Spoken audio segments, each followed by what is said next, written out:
Тържествен поздрав за най-прекрасната рожденичка Ради, по случай нейния рожден ден, да е жива, здрава, много щастлива и от Бог благословена.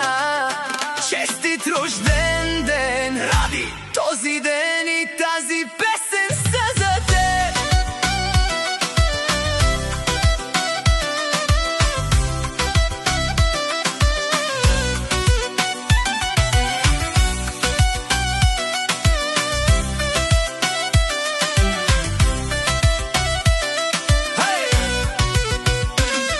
Усмивка озаряваш всеки нов ден с доброта и светлина. Светът ти е изпълнен. Ради, върви напред с гордо вдигната глава, с вяра, любов и семейство в сърцето си.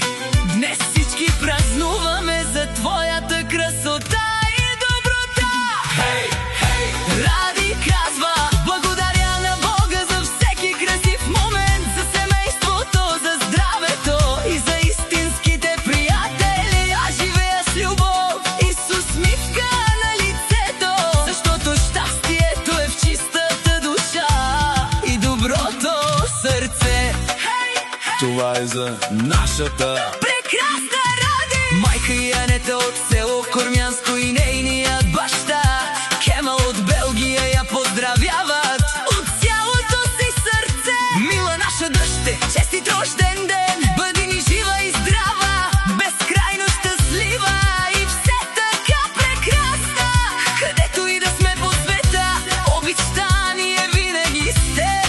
Ти си нашата най-голяма гордост, нашата радост и нашето слънце. честит рожден ден. Ради!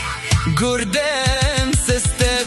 Ради казва: Най-важното в живота е да бъдеш добър човек, да обичаш, да даряваш топлина и да пазиш семейството си. Любовта и благодарността остават за винаги. Айде, Айде, айде, айде, айде, айде, айде, айде, айде, айде, айде, айде, заедно вървим напред с вяра. радост и много любов, Така се живее истински и красиво. Обичаме те от сърце, Радостина, желаем ти здраве, много сбъднати мечти, късмет и безброй щастливи